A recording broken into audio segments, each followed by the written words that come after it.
ഇന്നൊരു കഥ പറയാം. ചുവന്ന തക്കാളി.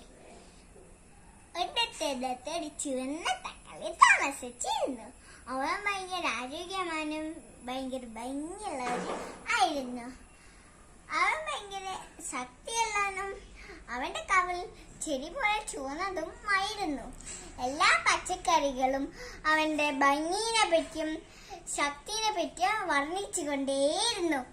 വഴുതനങ്ങ പറഞ്ഞു, നീ ആ തക്കാളിയുടെ കവിളുകൾ കണ്ടായിരുന്നോ? വെണ്ടയ്ക്ക പറഞ്ഞു, അതെ, കവിളുകൾ നല്ല തിളക്കമുള്ളതായിരുന്നു.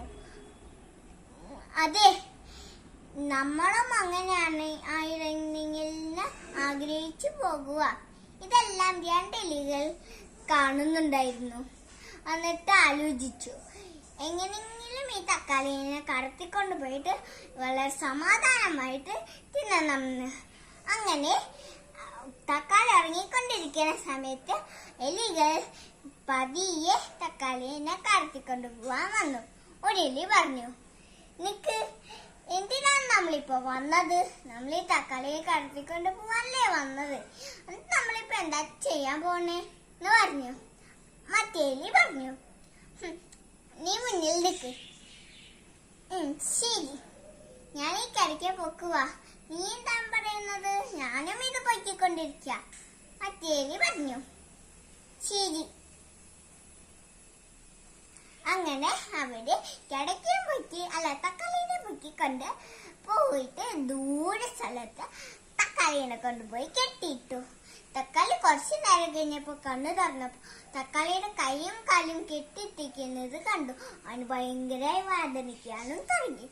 അവൻ ഭയങ്കര സത്യമാനായോണ്ട് ആ കയറി പൊട്ടുകയും അവിടെ നിന്ന് മെലയെണിക്കുകയും ചെയ്തു.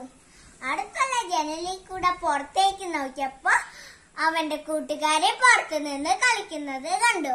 എന്നിട്ട് ആലോചിച്ചു, എലികൾ എങ്ങനെയെങ്കിലും നശിപ്പിക്കണം, എന്റെ എല്ലാ കൂട്ടുകാരെയും വിളിച്ച് എലികളെ നശിപ്പിക്കണം എന്ന്. അങ്ങനെ തക്കാളി വിസിലടിച്ച് വിളിച്ചു. അപ്പോഴേക്കും എല്ലാ പച്ചക്കറി കൂട്ടുകാരും അകത്തോട്ട് വന്നു. എന്നിട്ട് എല്ലാവരും എലികളെ നശിപ്പിക്കാനായി തീരുമാനിച്ചു. അങ്ങനെ എല്ലാവരും കൂടെ എല്ലാ പച്ചക്കറികളും കൂടെ എലികളുടെ നേരെ ചെന്നു. എലികളെ പൊക്കിയെടുത്ത് പന്ത് തട്ടുന്ന പോലെ തട്ടി. അപ്പോ എലികൾ പേടിച്ചു വിരണ്ടു. എന്നിട്ട് ആലോചിച്ചു, ഇപ്പൊ അനുഭവിച്ചത് എലികളുടെ ചീത്ത പരിവർത്തിയാണെന്ന്. എന്നിട്ട് ആരും ഇനി ഇങ്ങനെയൊന്നും ചെയ്യില്ല എന്നും ആലോചിച്ചു. ഈ കഥയിൽ നിന്ന് നിങ്ങൾക്ക് എന്താണ് മനസ്സിലായി? ഇത് ബുദ്ധിയില്ലാതെ ഒരു നല്ലതും ഉണ്ടാവില്ല. എപ്പോഴെങ്കിലും നല്ല കൂട്ടുകാരെ ഉണ്ടാക്കുക.